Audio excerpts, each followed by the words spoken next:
All right. I am back at it. Late as usual. Y'all know me. And yeah, it's 3 a.m. on Thursday.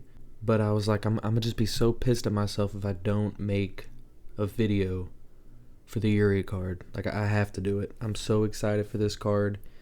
Jiri Prochazka is without a doubt my favorite fighter in the UFC right now. You can see that on my homepage. And he's not only on my homepage because he's one of my favorite fighters, but also because I fully believe he will get the belt back, and he has his opportunity right here. So obviously we have Jiri versus Ulberg at the top, and unfortunately a late pullout from Joshua Van scraps him versus Tyra.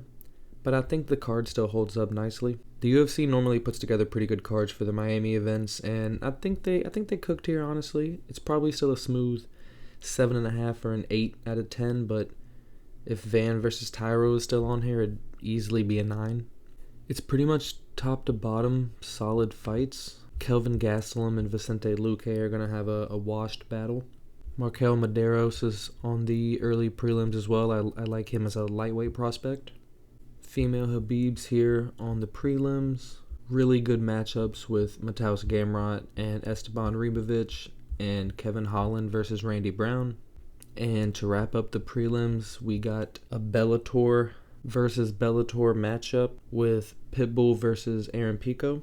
And onto the main card, we open with Cub Swanson versus Nate Landwehr in what should be a retirement fight for Cub Swanson. He's rumored that. He's kind of given the vibe for that, so I think it's time to. He's 42. It's probably time. We got Battle of the Chinny Chins right here. Reyes versus Johnny Walker. We have Curtis Blades versus the Incredible Hulk.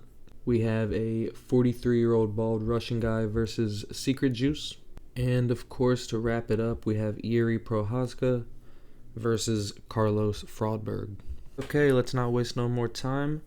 To open the card, we got Charles Radke versus Francisco Prado, and to me, this is an easy one, to be honest.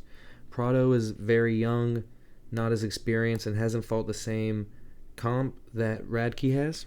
He's also struggled a lot after moving up to welterweight, and he's kind of in that weird spot where, he was too big for lightweight, but he's too small for welterweight. Radke's 2-2 in his last 4, but he got knocked out by Mike Malott and Carlos Prates, and Francisco Prado has lost 3 decisions in a row, so Radke has good hooks and good wrestling, so give me Radke in this one. Okay, for some reason it's not letting me fucking see the shit for these fighters, so we're just going to keep it pushing. We got an all-time washed classic right here, and to me this is also kind of an easy pick. Kevin Gastelum is clearly a very washed version of himself. This isn't the Gastelum that fought Adesanya by any means, but I still don't think he's as washed as Vicente Luque. Kelvin is 3-2 in his last 5, and 2 fights ago he went 15 minutes with Joe Pyfer. Vicente is 2-5 in his last 7, and just got the shit beat out of him by Joel Alvarez. This fight is up at 185 at middleweight, which might help out Luque, but I don't think it's going to help him out enough, and I got Gastelum by decision.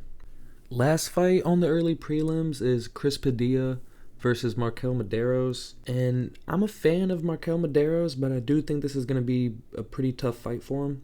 Chris Padilla is on a 4-fight win streak against not the best comp. He had a split decision over Jai Herbert 2 fights ago, but is coming off a knockout win over Bonfim. It's definitely been an impressive and unexpected run though, for sure. He's mainly just a scrappy pressure fighter that looks to come forward. Medeiros took a big jump in his last fight, showing improved striking, especially in his kicks, and also showed improved cardio. I think as long as those areas continue to improve and not regress, Medeiros will get the win, but Chris Padilla is not no bum, so this should be an entertaining fight. Give me Medeiros by decision. To open the prelims, we have female Khabib Tatiana Suarez versus Lupi Godinez. I think Godinez is a good fighter, but I think Tatiana's wrestling is going to be too much for her. Now, if Lupi can stuff the takedowns and stay off the ground or get off the ground, then I could see it turning in her favor because Tatiana doesn't have much to offer on the feet, but I just don't see that happening, so I'm going to go Suarez by decision. Next fight is Mateusz Gamrot versus Esteban Ribovic, and this should honestly be a banger. Gamrot is relentless pressure wrestling, and Ribovic is aggressive pressure striking, so it's going to come down to who is able to impose their game plan more effectively, and I lean with Gamrot on that. He's fought better comp and is more proven, but this is definitely a toss-up fight for sure. Should be very entertaining, but I'm going to go Gamrot. Kevin Holland versus Randy Brown should be a fun fight. Kevin Holland can look like a champ one fight and then a random the next fight. He's very inconsistent, but always fun to watch. Randy Brown is a lanky, athletic fighter who has good striking and uses his size and his range well. I do think Randy Brown has improved a lot, but he's still a bit shinny and normally loses in these step-up fights. Kevin Holland fought 5 times in 2025, but has shockingly took 6 months off between his last fight and this fight. And I'm going to say he's going to come back more confident and more motivated, and I have Holland getting the decision win over Randy Brown. Next fight to wrap up the prelims is Aaron Pico versus Patricio Pitbull, 2 former Bellator fighters meeting in the UFC, and starting with Pitbull, he obviously got kind of schooled against Yair in his debut. He then fought Dan Ige and looked better, but still looked a step behind at times and clearly is still not what was expected of him. It's clear Pitbull at this point has lost a lot of his speed and with that his countering ability. Aaron Pico is coming off that bad spinning elbow loss to Lerone Murphy, but he's younger, throws harder and quicker at this point, and pushes a very high pace with not just his striking, but also with his wrestling. So, give me Pico by knockout in the first or second round. To open the main card, we got Cub Swanson versus Nate Landwehr, and this should be a fun fight. Both guys kind of just throw hands. Swanson is a vet, been around a while and in a lot of different organizations, and this could and probably should be his last fight. And with Nate Landwehr coming off back-to-back knockout losses, I'm going to go with Cub Swanson either getting that knockout or just a technical, scrappy decision. Next is Dominic Reyes versus Johnny Walker, and this is one of the biggest battle of the chins we've had in a while. Dominic is the more technical striker of the two, and Johnny Walker is a lot more unpredictable and unorthodox with his striking. If this was before the Ulberg fight, I'd probably go Reyes, but I have a feeling Johnny Walker is going to catch Reyes with something weird like a flying knee out of nowhere or a spinning elbow. I don't know, something weird. I just have a feeling, so I'm going to go Johnny Walker by knockout.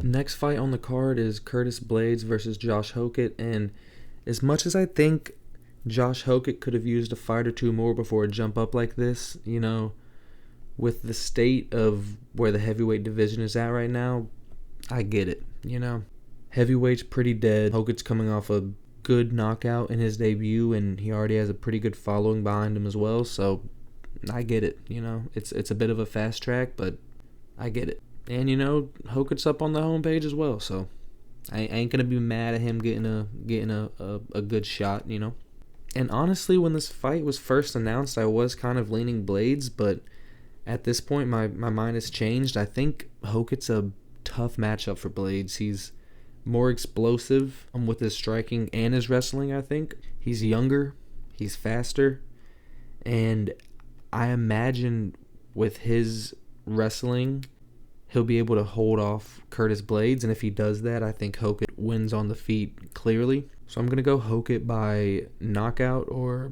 a dominant decision. And the co-main event of the night, we have Azamat Murzakanov versus Secret Juice. This should definitely be an entertaining fight. It kind of depends on which Paulo Costa shows up, to be fair. Paulo's moving up to light heavyweight, going against, the old, bald Russian man, Azamat Murzakanov. But the old, bald Russian man has been knocking everybody out. Paulo's a good kickboxer, and he's at his best when he's going forward. And he's also been very durable over his career. Only been knocked out once, and that was against Adesanya. Murzakanov fights very patient. He takes his time to set things up and finds his shots, and then he just puts you out. And unfortunately, I do have Paulo either getting caught by Murzakanov or just losing a decision in this one, probably based on damage. I think if Paulo comes out and pushes the pressure and can get Murzakanov moving back, then there's a world where he could get this, but I think Murzakanov is going to hit Paulo with a shot or two and get him moving back, and once that happens, I think Murzakanov will control the fight. So I have Murzakanov by knockout or damage-based decision. Alright. Okay. Dude, as much as I want to give Ulberg a fair shot in this, I have to be honest and acknowledge the fact that I would be picking Jiri 100 times out of 100 times in this. Obviously, I'm extremely biased, but on top of that, I really don't see Ulberg having the right style to put out Jiri. Obviously, he has good power, but the last couple fights, he's been fighting more of a patient 1-2 point style fight, and Jiri will not allow you to do that and be successful. Jiri is going to get punched in the face, feint a flying knee, get kicked, keep walking forward, land a knee, get punched in the face again, throw another elbow, and it's just over and over and over, and it's unpredictable, and it's feints, and it's just so hard to deal with. To stop Jiri, you need to either have Alex Pereira level power, which Ulberg went jab for jab with Özdemir, so he does not have that. You have to have top tier level wrestling, which Ulberg doesn't have. Or you have to have the ability to just go forward into the fire and beat Jiri at his own game, and I don't think Ulberg can do that either. So, now don't get me wrong, Ulberg's run has been great, but I also think it's been flawed. His best 3 wins are going 15 minutes versus an aging Özdemir, going the distance with Jan Blachowicz and debatably losing, and then chinning the chinny chin man Dominic Reyes. So I just can't say confidently that he is on Jiri's level, and again, I believe Jiri will go forward, get punched in the face a couple times to really get into the fight, and then just break Ulberg down. I think there's a chance early in the fight that Ulberg will stay patient, stay on the outside, try to stay out of danger, and maybe frustrate Jiri a little bit. But that's almost expected in a Jiri fight, and I think, by the 3rd round, by the 4th round, it's going to be hard to... Each round, it's going to get harder and harder and harder to keep that up. And I don't know if Carlos Ulberg can jab, leg kick his way away from Jiri for 5 rounds. So it's going to come down to, is he going to throw fucking hands with Jiri and knock him out? Or is Jiri going to pick him apart and push him back? I just can't see Carlos Ulberg beating Jiri. I just can't. I don't know. I'm biased as a bitch. I've said it.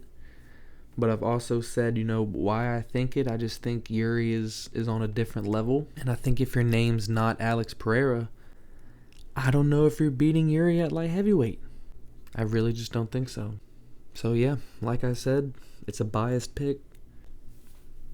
But it's a truthful pick. I got Jiri by knockout either in the 3rd or the 4th round. Hopefully by something crazy, something classic Jiri, So, yeah, those are my picks for the fight. It's a good card, man. It's a good card. I'm obviously very excited for it. I had to get this video done. I don't know when it's going to come out. Maybe Saturday, an hour before fucking Charles Radke walks out. Who knows? But I just couldn't not do a video for Jiri, man. I had to do it.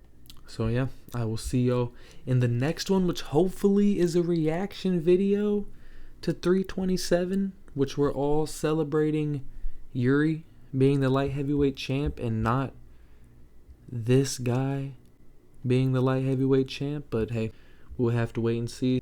I'll catch y'all on the next one.